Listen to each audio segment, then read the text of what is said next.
Hey everybody, welcome back to another Everquest tutorial. My name is Tony, and the purpose of this video is actually just to do some character creations. It's something I've been mulling over in my head for a while, and I really didn't know what to do because there are so many classes and so many race combinations. I decided that I would just go through and create one of each. Not every character per every class, but maybe just what race fits each class to the best of its ability, but obviously it's not a limitation that anybody needs to hold themselves by. So here we're at the load up screen, and I'm just simply going to create a new character, and I think what I'm going to do is probably just start with a warrior. Warrior is probably the most playable class beyond all the races. If you click through, you can just kind of see what elf has a warrior, troll has a warrior, ogre, Ixar, human, halfling. Oh, erudites don't, but dwarves do, dark elves do, and barbarians do, so almost everybody. But the main reason to pick your class is because the benefits of the race, have pretty big benefits across each one. So for this specifically, I think the ogre gives you the best stat start and also has frontal stun immunity. So you'll find with a lot of characters later in the game that if they're hitting you, you will become stunned, and therefore you can't swing or do damage or taunt or any other important stat. So Ogre, Warrior, and as you can see, these items over here change, and these are definitely going to be the highest starting stats for this type of character. For being a warrior specifically, strength and stamina are going to be your most two important attributes.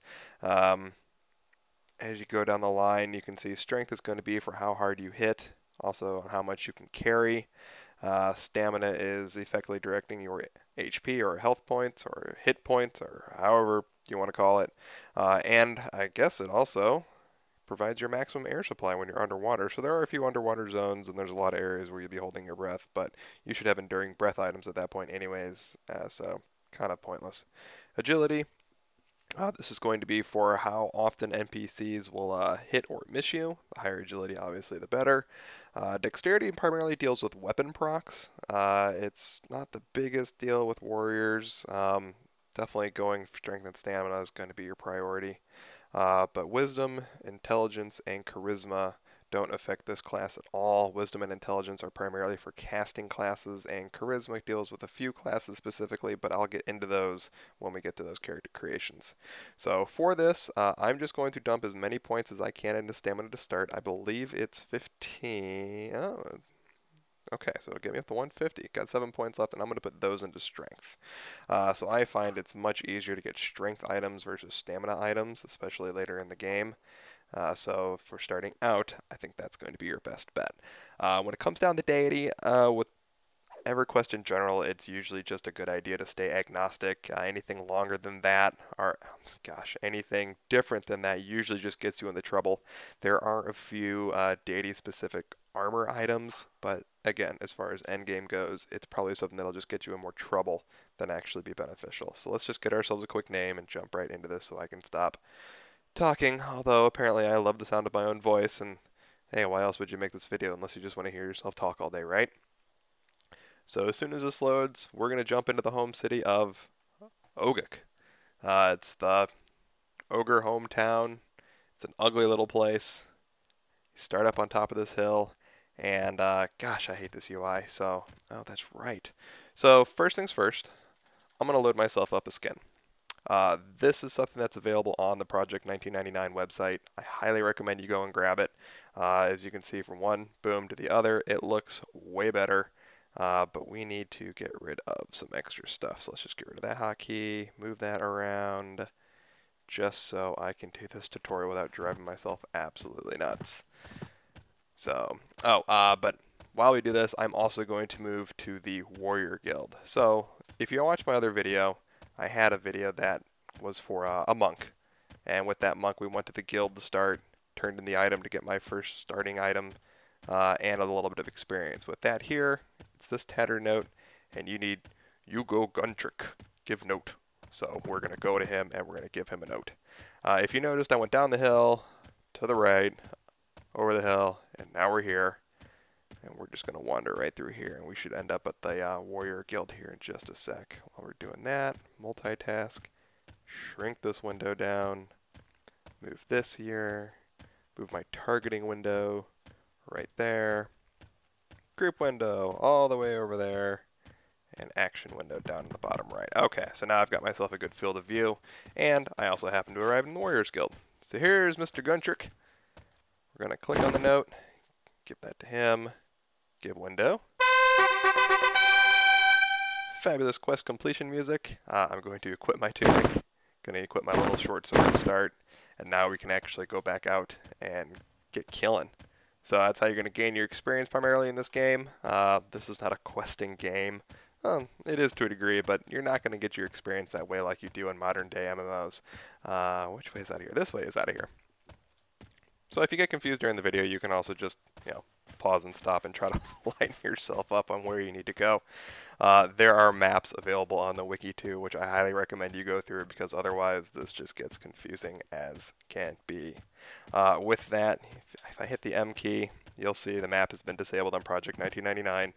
And that is a shame because it really made noob zones so much easier to navigate, especially if you're a new player to this game. And you also have no compass anymore. There used to be a compass, but that no longer is available to you. So, on that note, you have an abilities tab. I've done something custom with my UI. I really recommend it to new players. Under here, you will find a skill of sense heading. And with that, if you click it, and click it, and click it, and click it. Over time, you'll actually go up, and this way you'll be able to navigate yourself much easier, just as far as orientation and knowing where you need to go once you kind of learn the maps. So what I did with mine is I actually mapped my A key to my 0 key on the hotbar. So if you notice I hit A, it actually moves it. So this way, just while you're moving throughout the game, it's actually a quick way to get your sense heading up without actually having to actively think about it. It's just something that's done in the background. So I visited the Warriors Guild, I turned in my tunic, turned in my note to get my tunic, I equipped it, got my sword, I've wandered outside the zone now, and we can finally start killing some monsters, because that's the whole darn point of this game. Out in the front, you will have guards that will protect you, so if you can actually find mobs close to the entrance, you can always fight near the guards, but you always have the risk of them running towards the guards, in which case they'll kill it and steal your experience. But for low levels, you're not going to find a lot of mobs that are too hard, so let's just get out there and see if we can't start killing something. I think if I recall correctly, Ogre is actually not one of those towns, in the ferret that have mobs close to the entrance. I don't know if it's just because of the number of NPCs or what exactly going on, but if we wander out, you will find a bunch of low-level 1 mobs, and you'll know that you're level 1 because you are level 1, as you see here. And with this UI specifically, you have this little, I call it a con, that'll tell you kind of this variation of what level the monster is in comparison to you. Perfect example. So currently I have the bouncer targeted from back up the city entrance, but here if I tab over to the green snake, you can see it's gray or white, which means it's an even con, which means it's the same level as me, and as you can see, it looks like an even fight, so I have a much better chance of killing this.